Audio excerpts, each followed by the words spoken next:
Go. You good? All right. Welcome all to the third and final episode of the MCNPro Brandmasters. This is a series of hangouts with leading brand designers and strategists of the cultural sector. And it's sponsored by the Media Production and Branding Special Interest Group, co-chaired by Anna Chiaretta and me. Hello, Anna. How are you today? I'm great. How are you? I'm excited for today's conversation. Right, third episode. Who could tell? And our guest today, she was always interested in art. She graduated from Syracuse University in New York. She built her own advertising and graphic design firm, and now she has the coolest job in the museum business.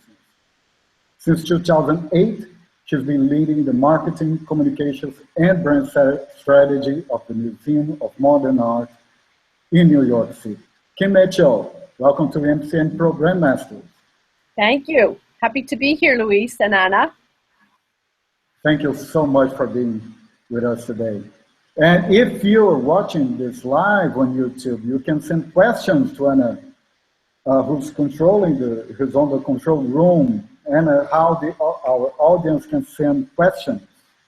Well, because Google has changed their settings, we can't ask questions straight through the YouTube interface anymore, but you can tweet your questions. I'll be watching the Twitter feed, hashtag MCNPro, and you can always tweet your questions directly to me if you have a DM message to send. I'll be reading it aloud so that we can share those questions with Kim. Thanks so much. All right. So, Kim, I have a question that I make to all our guests in the show, which is, how do you begin working with museums? And what interested you about this institution? I began working in the museum world back in the 90s, in the mid-90s, with a small regional museum on Long Island called the Parish Art Museum, which had a very interesting history as being a place where people from Manhattan would come for the summer to learn about art, and the rest of the year had a very kind of like close relationship with the local community. And that I had previously been in advertising for about 10 years, and I was really excited about the idea of using the tools of advertising to make the work of the museum visible and accessible and exciting, to a very wide population. So that's why I went into it in the first place. But were you already a museum freak by then, or you became one of us?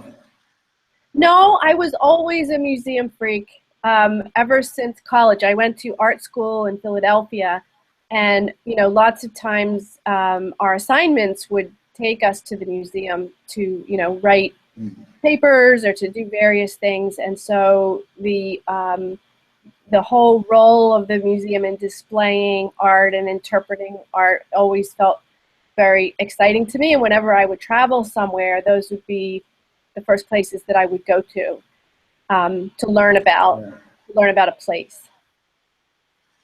Right. And you mentioned your experience running your own company, your own advertising and graphic design agent. Do you think that being in front of a business helped you become a better client when you got to a museum, when you switch sides? Yes, absolutely. Because in advertising, the first thing you learn is about how to work with a client and how to achieve the client's business objectives, but also do something, do something creative and push the envelope and do something memorable that will not be a cookie cutter of what's already in the marketplace, so to be creative and original and to do something new. So I always approached my job here at MoMA as if I were an entrepreneur and as if the museum was my client, and when working on individual shows and with individual projects, that those people running those shows are our clients, and they have their own objectives and their own goals. But in this case, you need to fit it under the wider umbrella of the entire museum while still meeting the goals of that particular project. So Right. absolutely, and presentation and being able to defend a concept and maybe adapt a concept so that it can be feasible is something that I definitely learned in advertising. Yeah. And you're still selling like every day, aren't you? Like you're selling your ideas, you're selling your vision. Yes, absolutely. Yeah. Yeah. Because sometimes good work, it needs little baby ideas. Sometimes an idea needs help and it needs a little TLC to make it to the real world, and a baby idea can be made better by feedback. It can also be killed easily if Yeah. if it's not presented in the right way, and if it makes people too nervous. So it's sort of protecting the baby ideas that have the best potential to grow up, and not throwing away the things that are really, really good. Right. So talking about MoMA, I guess we're all quite curious to know how things work behind the curtains there. Right? So I want to start understanding how the Museum of Modern Art became this amazing brand. What were the tipping points in this history that helped shape the brand as it is today? Well, there's a lot of history here at MoMA. We go back to 1929. I always find it interesting in looking at our history that we were one of the first museums to have postcards, reproductions of works of art in our collection. We were the first, I believe, to do that. We were also one of the first museums to have a permanent PR director, which we had from the very, very beginning. So there was a consciousness here at MoMA from the beginning that what we were doing was important and that it was worth talking about to the wider community. And in fact, we've just launched a really great free resource, a free digital resource on our website, which is called Exhibition Histories, which goes back all the way to 1929 and puts a lot of material online, photographs and press releases and brochures and images of how the exhibitions were installed, but also promoted. It doesn't have ads in there because advertising came later, but PR and working with the media was a very, very always strong, always.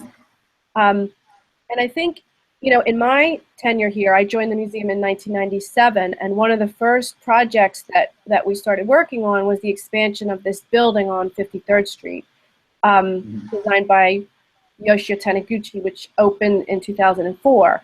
And that, when we opened that building, that was seen as a very, very big event, in the global cultural community. And in terms of branding, it was also the first time that we put the name MoMA, M-O-M-A, on our building. And we hung it vertically. We hung it from the front of the building sideways. And it became a shorthand for who we are. And it almost, in a way, it has a small, lowercase o, capital M, lowercase o, capital M, capital A. That kind of like setup became widely imitated, even with real estate developers, and we started seeing the little lowercase as in all kinds of products. And I think that the success of that program and that building really kind of elevated everything to a very kind of visible level, as did the whole interest in modern and contemporary art, with the opening of Tate Modern back when that happened, and the Pompidou, and museums really focusing on modern and contemporary. We kind of rode that wave along with everyone else. And being in New York, our location, being in the center of the city, we're just steps from Fifth Avenue, from Rockefeller Center. We're seen very much as a a destination for people who are visiting New York, and that has really helped us elevate the brand as well. I heard the story that Alfred Barr, who was the first MoMA director, took the decision to make this O in lowercase in the late 60s, but it was only adopted in the mid 80s. So do you think that was really a big part in the radical differentiation of the MoMA? You know, it was so, the correspondence on this, Luis, is hilarious. If you go into our archive, you can see the series of letters where the executives back then were arguing about whether the lowercase o was appropriate or not. And it was highly controversial. But it was seen as a point of differentiation. There were also letters in our archive about, should MoMA use a symbol? Should the symbol be a square, a circle, and a triangle logo? Should we forget about a word mark and have it be, an icon? And that was rejected because it was felt that that was too rigid, too simplistic. And it's always tricky in kind of like graphically representing the entire world of modern and contemporary art in a graphic, a piece of graphic design. So I think the folks here, both back in the 60s and 70s, and even now, we feel that the simplicity of the logo with the lowercase o is a real brand asset that we want to keep. That we pioneered it. It has a lot of equity around the world. It almost transcends language in certain cultures. And we were looking at in one of our workshops, we were looking at like the Chanel bottle, the Chanel No. 5, the bottle, the package design of that over the last 100 years, and how it's changed. It's changed often, actually, but it's still Chanel No. 5, and it's still timeless and classic, and it retains that essence of the brand. And that's, in a way, what we're going for here, that we want to evolve the brand and make it fresh, always fresh and contemporary, but we don't ever want to lose sight of our history. Yeah, and you're making it. I don't know if I told you, but in 2014, I made a branding survey among museum professionals in the world. And one of the questions of this survey was, what's your favorite museum brand? And of course, MoMA came up as #1. And every time, this is amazing, every time that I present a survey anywhere, I ask the audience which brand they think that was appointed as #1 before I reveal it. And the audience always answers MoMA. I mean, it's flawless. Yeah, thank you. And I ask you, how is to be the leading, the most valuable museum brand in the world? How you deal with the pressure? Well, we're careful about how we use it. We're careful about who we partner with. We're careful about where the logo is applied. We try to treat it, we've done some interesting things where we've given the logo to artists and asked them to mess around with it. So we don't want to be precious. We don't want to say it's frozen. We want it to be, constantly updating. But we're careful about who we pick to do that. So Tim Burton, for example, he took the logo and did an animation where he turned it into balloons, and then the balloons popped at the end of the animation. Christoph Niemann took the logo and he turned it into a three-dimensional building. And we added on that, we added an interactive experience to that, and we made it sort of a fun cutaway of what this building would be like. There's an artist named Dan Podrofsky, and he does incredible wall drawings, very fluid and fun wall drawings, and we commissioned him to take our essence and do it in a drawing. So we like to have the brand interpreted if we're not doing it ourselves, we like it to be through the lens of artists and through the lens of expression.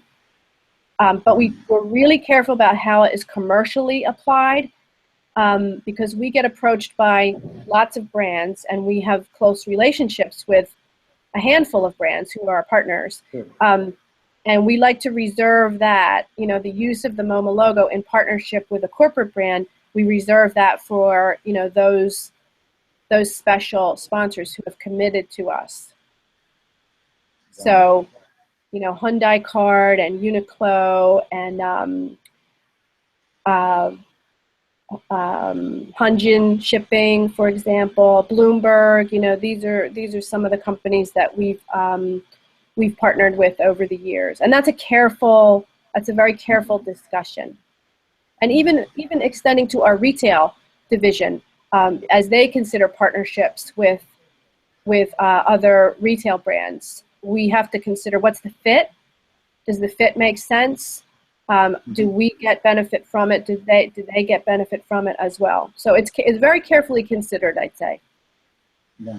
And there's another layer that is, MoMA has a huge tradition in design, right? You have a wonderful design collection, have one of the best design curators in the world. How you deal with this? I mean, and how you select the works that you will be working with your internal team or with other studios, contractors, how you select whatever you're going to do in-house or not? We work closely with the curators, and we get ideas from them about who are the best people to partner with. And we try to align it to the program so that the people that we choose to partner with are usually in some way already involved with MoMA. So it's not a complete surprise coming in from the outside. And I think from the design department's point of view, they're very, very aware that we have a collection of graphic design. And one of the things that we always say to each other is this good enough to hang on our wall? If we're producing, advertising or a piece of printed material, is it something that, does it stand a test of time? Is it original enough? And it's daunting, it's a daunting comparison every day to, have the giants of graphic design in our hallways. Right. So I think, but for young designers, particularly those coming out of school, it's a great, fantastic learning experience to be able to get their hands dirty in a place that has the the icons. Okay. So if you're just tuning in, this is the MCNPro Brand Master Series with Kim Mitchell. Kim, from the past year and a half, I guess, you have been rewriting the museum's mission, right? Can you tell us how was this process and what you came up with? And I guess you have some slides for us. Yes. Well, I would say what we were doing over the past year and a half is we are clarifying our ambition and our role in the world and our purpose. Some of you may know that we are under construction right now. We have a building project that is going to add 30% more space to our galleries, and we will open in 2019. So embarking on architecture always has a way of needing to clarify what it is that you're doing. So, we decided to ask ourselves, why are we here? What do we intend? Who are we here for? And how are we going to achieve those goals? And what are some of the things that we could do to achieve them? So we worked with a firm in New York named Co-Collective, and they're a strategy and a research firm. And we were their first museum client. And we did that deliberately because we wanted to think outside of our category, because it was our hunch that the decision to visit a museum is not just a decision between museum A, B, or C. It's a decision Right. between, do I go to a museum or do I stay home and watch Netflix? Do I, walk in a park and then have a coffee afterwards? I only have so much leisure time. What's going to be the most enjoyable thing I can do with my leisure time? And we wanted to broaden our sense of what that competitive environment was and understand it better. So that was one big kind of like thread of the research. And so we had a lot of workshops and discussions, lively debates about, the purpose of museums in the world. There's a lot of new museums in New York in particular. There's been galleries are now very, very ambitious, and and everyone from the museum was engaged in this discussion? I would say not everyone, because our staff is like 800, but I would say a good 150 people or so were engaged on various levels. We had a senior, executive group that was maybe about 12 people. And then we had another group that we called the working group that was maybe another 20 people. And then from time to time, we would go out and bring in, kind of like entire departments to get feedback, to let them know where we were on this and at milestones along the way. And then ultimately, when we resolved it, we did do an all-staff presentation where our director, Glenn Lowry, went through, what we were intending. So it did touch all of us at the end. It started out with a core group, and there was a lot of debate. There was a lot of debate, and I think people were, exhausted, and exhilarated at the same time, because everybody's so used to thinking about your day to day, and so if you step back and think about, okay, what is the future? It's a much more, it's just a much bigger question. And we talked to a lot of people outside the museum. We talked to artists and young people and our trustees and people at other museums and people in the travel industry. And we asked them all, what is MoMA for? Who is MoMA for? How can MoMA be better? Because I think one of the things about this place that I have always noticed is that there is always this desire to do things better than they were done last year. So it's a very kind of like self-motivated team. But it sounds that it wasn't a top-down decision, right? It was, no, we knew we knew that would not work. So, but we also knew that we had to have the buy-in of the executive group in order to make it real. That this couldn't be seen as a marketing initiative, even though marketing was playing a very strong role. It was really seen as, it had to be museum-wide.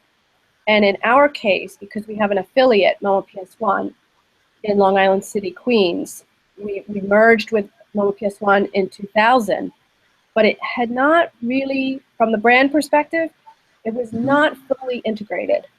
There were two separate programs, two boards, two websites, everything was parallel. And one of the findings of this work is that the MoMA brand is strong enough to encompass the Museum of Modern Art on 53rd Street and MoMA PS1 in Queens.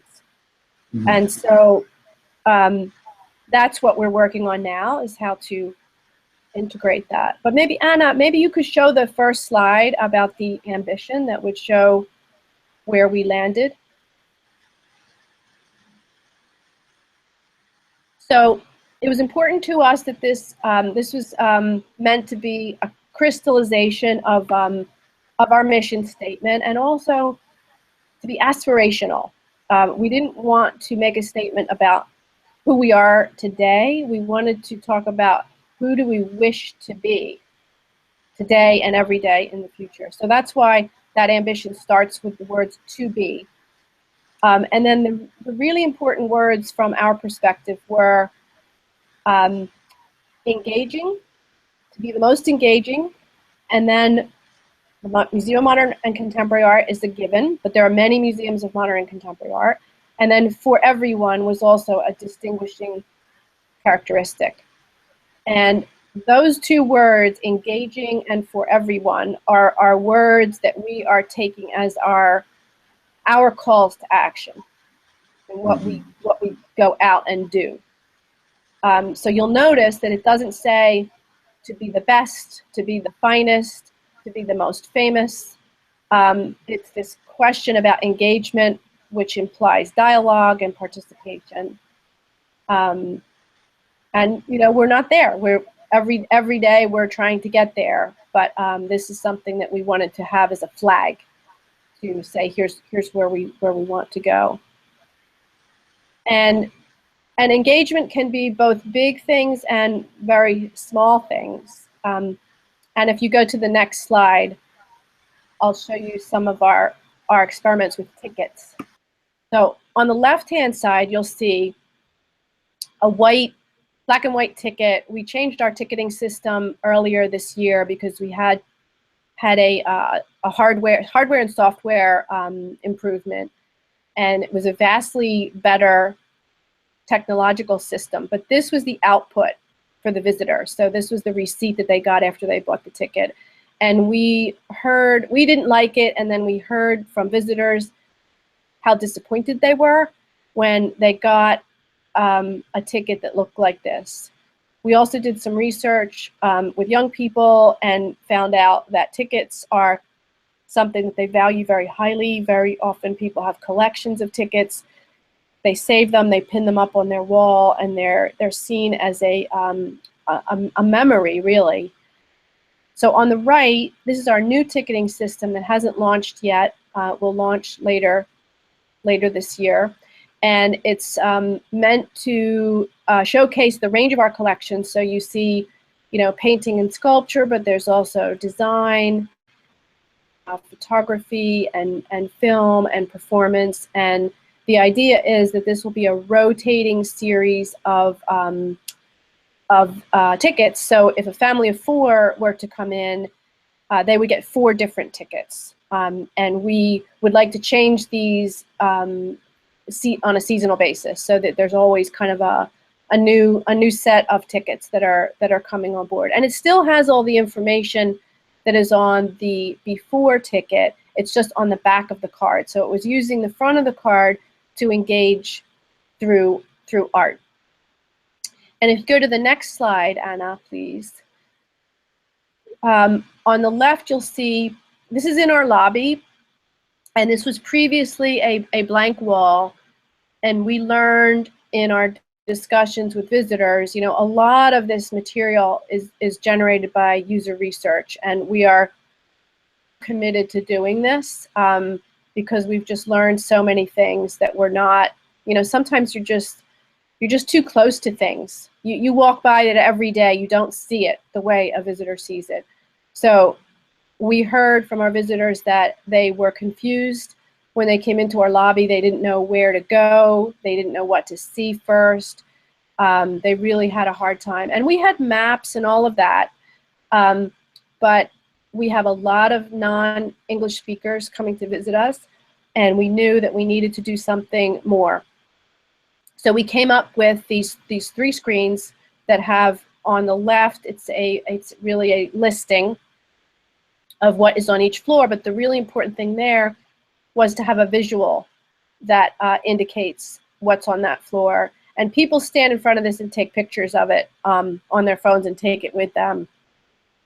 In the middle, we have one highlight of what's on view. It's kind of like a feature. And then on the right is a screen about our affiliate MoMA PS1, where we say it's just two stops away on the subway because it's very close, but people don't necessarily think if you're leaving Manhattan that something can be close. So this now is rolling out throughout the museum. There will be screens on each floor that will be programmed. Right now these are programmed manually. Eventually they will become automatically programmed. But this we consider this a test, and we are going to be doing more user research, especially when we're crowded, to see how does this do the trick? You know, does this answer the needs that we intended it to?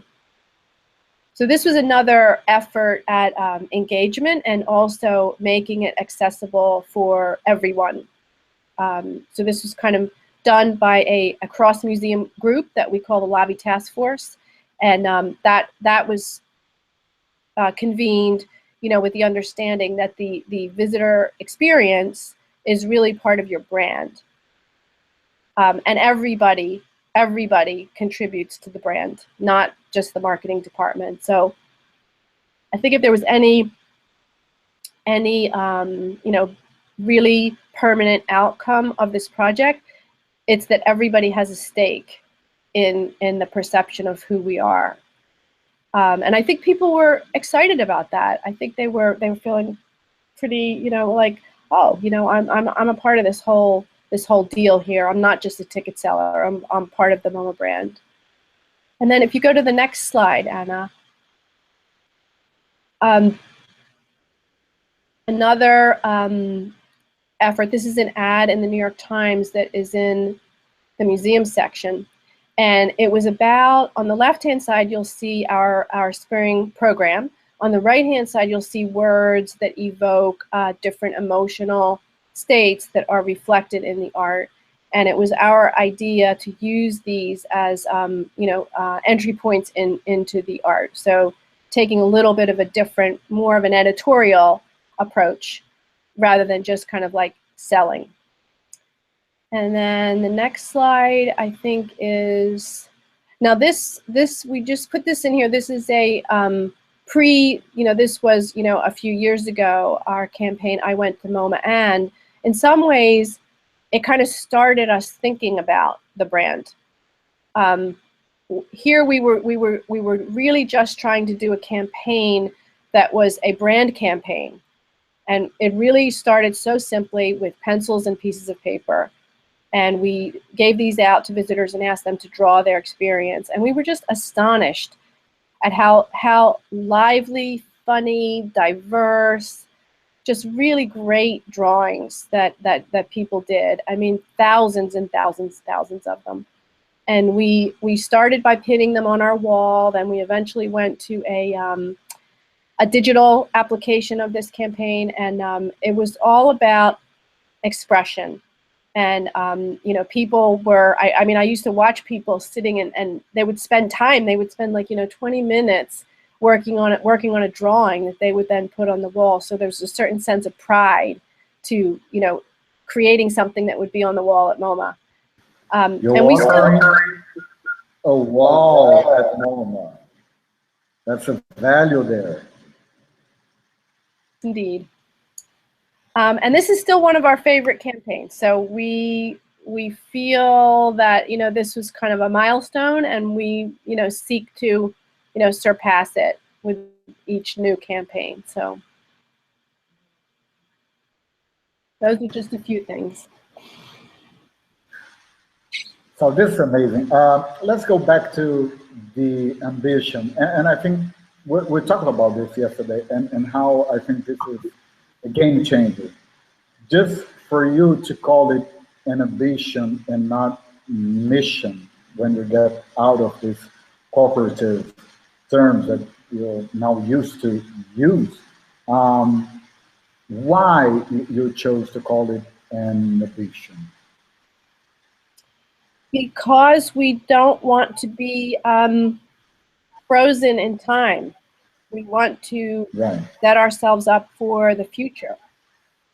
And you know, these kind of brand identity projects, you're not doing them every year. You know, you're doing them for, you want this to be sustainable over time. So we wanted it to be flexible enough that it would, you know, provide inspiration for our staff to do things, but also, you know, specific enough that it would be different from the mission. And the mission is still there. And it's amazing. how it goes direct to the point. It is short. It is, I mean, it is amazing. There's one thing that I always get annoyed when I talk with museum professionals about public. Oh, what, who are your audiences?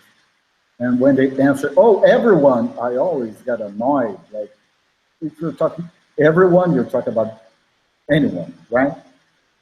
But in MoMA case, it makes sense, right? I mean, this idea of everyone, there are so many layers that you can understand this everyone, right? Yes.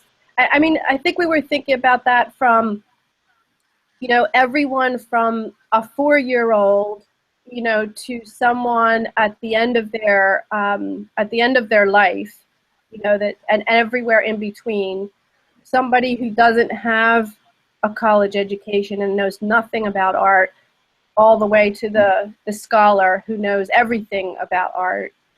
You know, people from other fields who might be seeing art for the very first time, to think about them as part of our audience.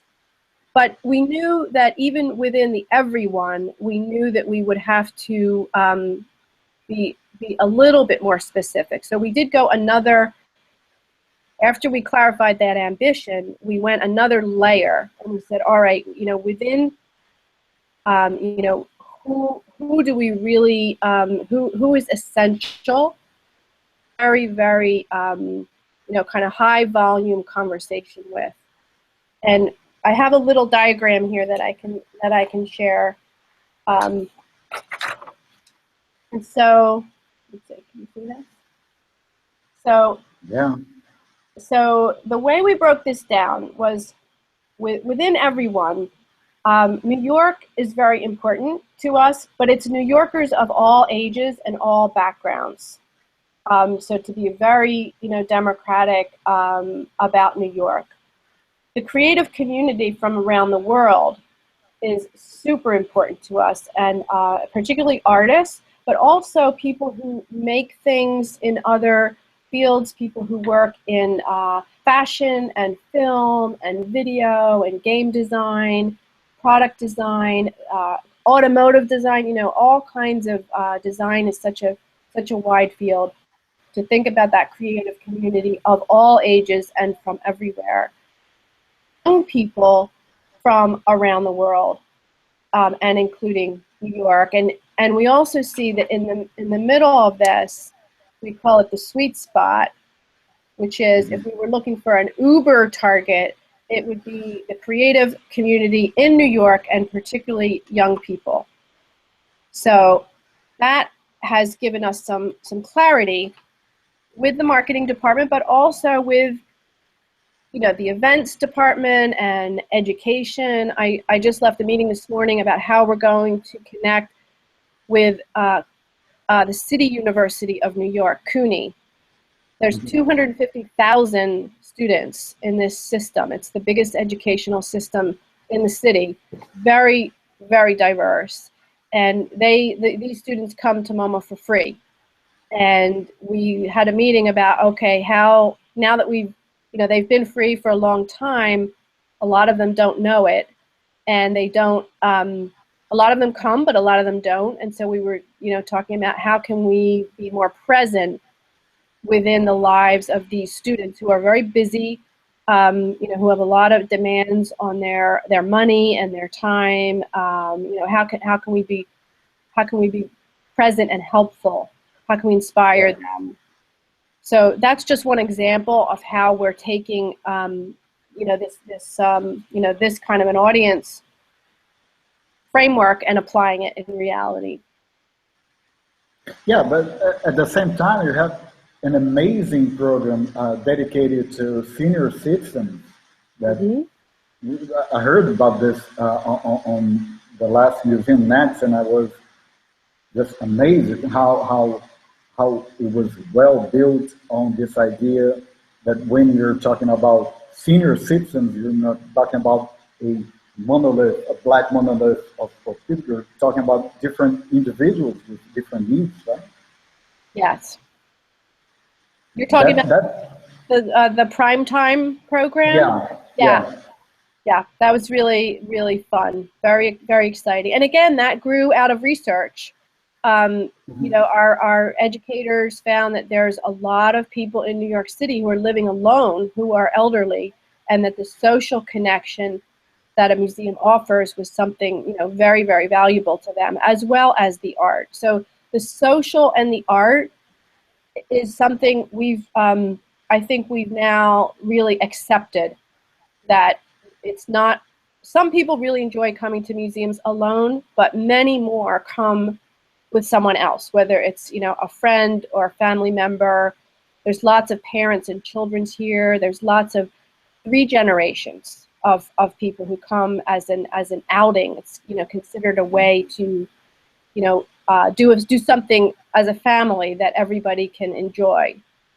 Yeah. So, you know, making sure that we have social spaces is something that we talk about a lot. That's why the for everyone makes perfect sense for me. Anna, do you have a question? You must have some questions for us. I'm monitoring the feed as best I can, and I'm hoping I'm not missing people's questions.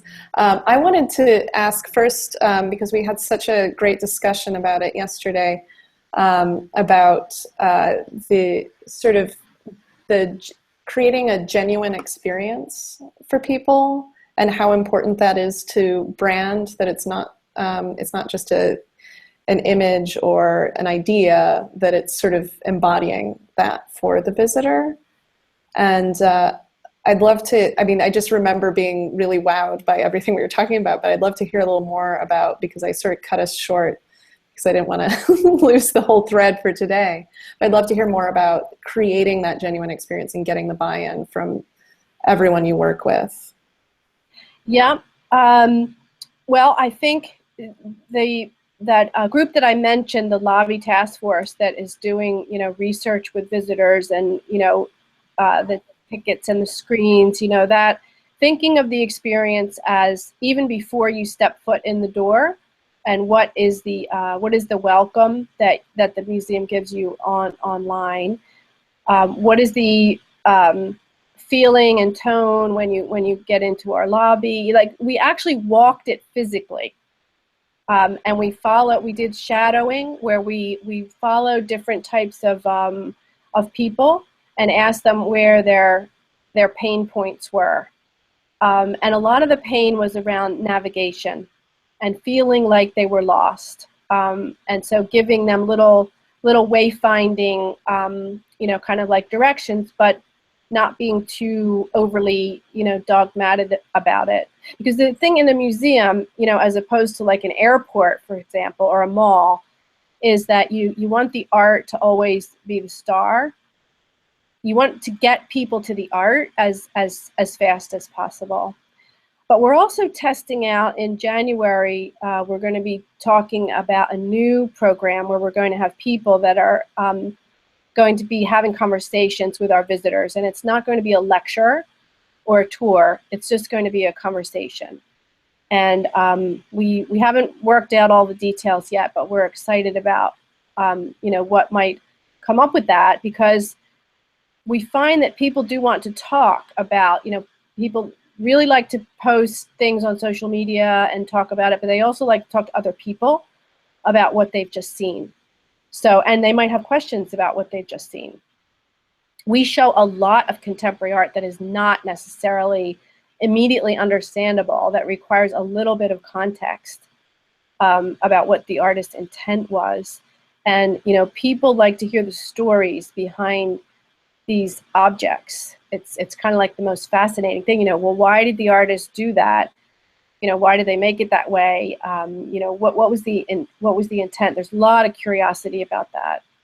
So hopefully this project will, you know, get people talking in a way that's you know, not academic and not threatening. Was there anything else that I said yesterday, Anna, that Yeah. I mean, that's all expands on that idea. And then, I mean, I guess to take it to the next level, looking at the way we contextualize ourselves in our world and having genuine relationships to the events that are happening around us. And I wonder how, you know, being in marketing where we want to be very sensitive to everything that's happening around us and somewhat impartial, how you handle creating genuine responses or conversations around what's happening, not just in our walls, but around us in the world. Yeah, that's a great question. And it's something we talk about literally almost every day, because there's so much happening now that is just really intense, and artists reflect that intensity. I mean, that's what artists do. So I think we're very conscious of our role as a interpreter of events. And there were two things that I can recall that are examples of this. I'm starting to hear a little bit of an echo. Oh, sorry.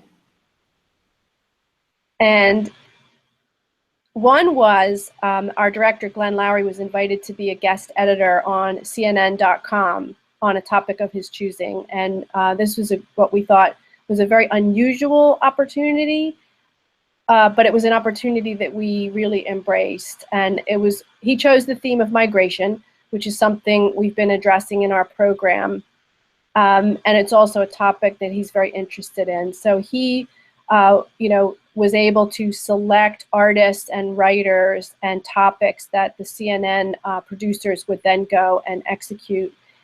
And that was very successful. And then another one of our curators, we have a blog, as many museums do, and one of our curators, when the Black Lives Matter movement was gathering steam, and there were a lot of things happening in the world that were very troubling to lots of people, he wrote a post around how do Black Lives Matter in MoMA's collection. And he took a few examples of artwork in our collection that addresses this exact issue, and wrote a really thoughtful post about it. And you're always walking a fine line. You don't want to seem to be exploiting events that are tragic, but you also want to be able to talk about it in a thoughtful way. And we got a lot of positive feedback from that, because it wasn't marketing. It didn't peg to any kind of commerce or revenue or existing program. It was just looking at the collection as a pathway to understand how do artists, especially Black artists, how did they look at this through their art. So it's like through the lens, usually our pathway is through the lens of art to understand the greater problems of the world. But that was something we did social media around. We didn't do any, paid marketing. We just let that be, kind of organic and find its audience, and it did find its audience. So sometimes you have to trust that this material will find its way into the world without marketing. I mean, luckily we have social media now, so it's a lot easier than it used to be. Definitely. A totally different topic, going back to talking about collaborating with the agency you worked with that had never worked with museums before. We got a question about what areas of we could learn from them, or what you learned from them as a museum professional, like what things they brought to the table that maybe hadn't been considered by the museum. Mm-hmm. Mm-hmm. Well, I think a good agency challenges all your assumptions. So, things about, the young people question, they challenged us on, behavior and how young people are using. There was one, I'll never forget this. There was this one focus group where they interviewed artists in New York about museums, and someone said, well, I get my art fix on Instagram before I get out of bed in the morning. I don't need to go to a museum. I have everything I need online. And so that's an important, that's important for us to understand, that this is, this was not something we had to, learn about 10 years ago. So constantly keeping up with the changes in behavior and how that is affecting us. That was eye-opening. And also the big thing that they told us was you can't just talk your way into the future. You have to do.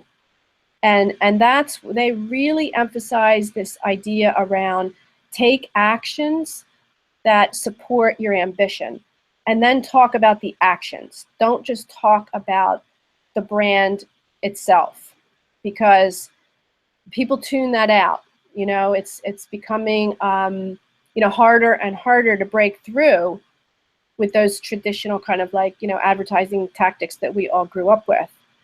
So that, I think, hit home here a lot, and we realized that the work is you know, finding the actions and then resourcing the actions, and then sometimes you will talk about them, sometimes you won't. You know, probably when our tickets go in, we're probably not going to talk about that. We'll just let people find it out. It'll be a surprise when they come into the museum, and maybe they will talk about it, and that will, you know, kind of like help get that out there. So that was a big distinction between talking and action. That's great. When we talk about action, the episode that I always remember about MoMA was in the episode of the Hurricane Sandy, when immediately, I remember Glenn published an open letter inviting people to come to MoMA as a safe healing place, and I remember seeing that people walk miles from all the boroughs to go to MoMA. Yes, and we also, during Sandy, our conservation department was getting so many calls from artists whose studios were flooded, that we ran a workshop, a day-long workshop on how to repair works of art. Like, how can you salvage, you know, because some artists lost, you know, a lot of work. And so, you know, that's another example of what's your role, you know, what's your role in society. If you can help, help. And that was an immediate response, right? You didn't wait like, I mean, to have meetings and take a week to take the decision, right? It was right after. I think it was right. I think it was maybe the weekend. I think maybe it was the weekend of, and it was put together very, very, you know, very, very quickly. But the word got around within the artistic community. And again, here's where social media is so important. You know, to get to the audience that you need to get to, we spend a lot of time building our social media communities and making sure we do a lot of listening. You know, we make sure that we're posting things that are valuable to them. It's what they want. And to have surprises now and again. We like artists to take over the channels every once in a while just to keep us on our toes and do different things. We have more questions, Anna? I got distracted and was listening to the story. I haven't seen any new ones come in, and I do think we're running over on time. Yeah. Anyway, I just want to end by asking you this.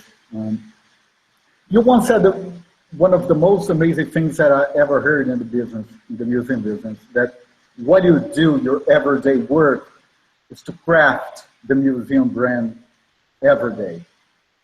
And what are the most important lessons that you learned since you got to the museum sector, and how, you know, people from professionals from any other museums, even small museums everywhere, can apply the same thought of this idea that a brand is an everyday construction?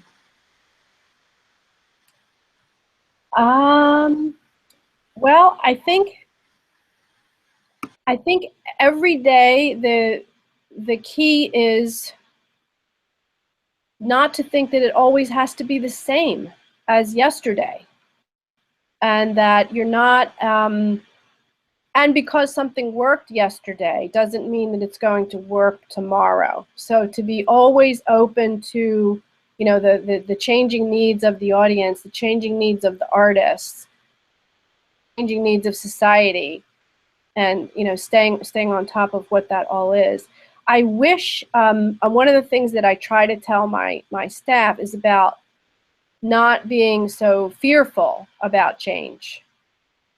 And, you know, one of our goals when we did that ad for the museum section was we deliberately tried to do something that hadn't been done before. You know, it's not just a beautiful image and a title of a show. We started talking about emotion. And emotion is hard for some people to take, and some people feel that it's not really the appropriate role for marketing to get into in the art museum world. I mean, in the corporate world, emotion is used every single day. That's how toothpaste is sold, and you know, sneakers and all of that.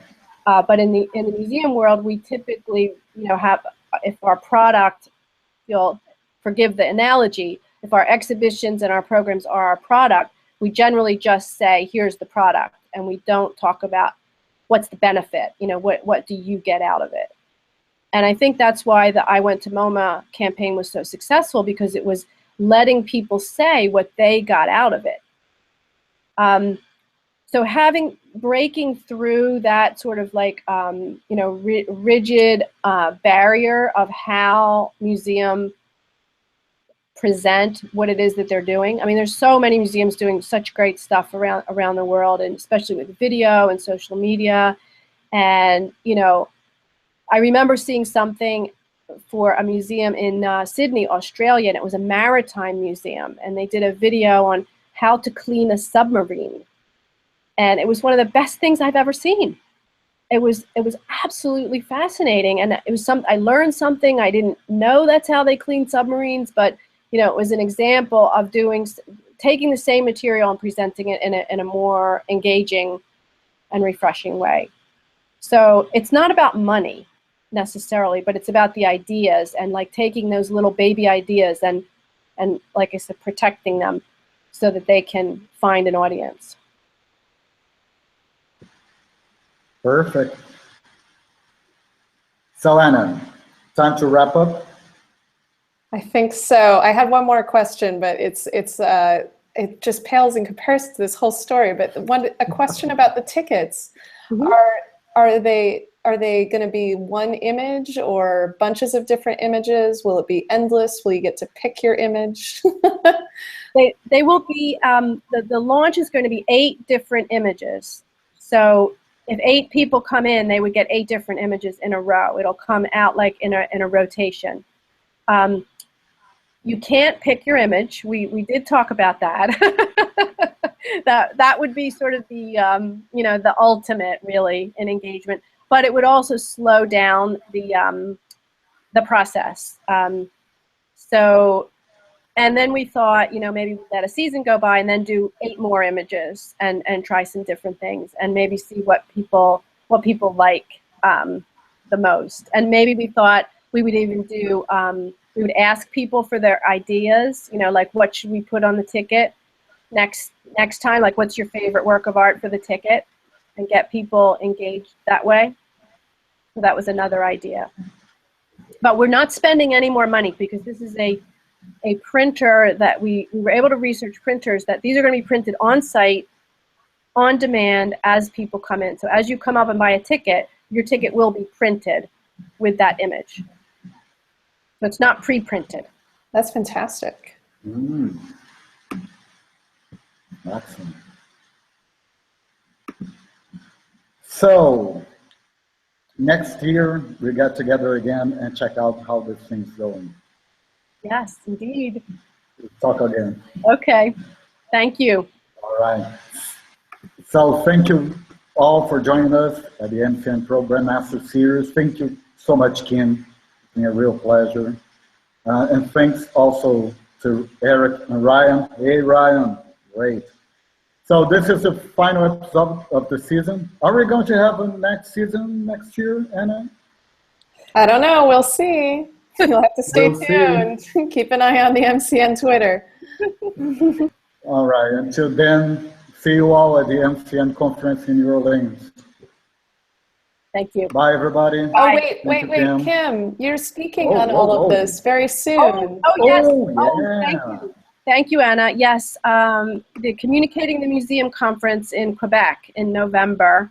I'll be speaking with my partner from Co-Collective, Neil Parker, and we'll be talking in more detail about the strategy and some of these early pilot initiatives coming out of the strategy. So if you can get to Quebec, I'm sure it'll be a really interesting couple of days. So thank you. Thank you. So everyone after MCN in New Orleans, it's time to head up north to Quebec. All right. Thank you, Anna. Thank you, Kim. All right. Thank you. Bye-bye. Bye.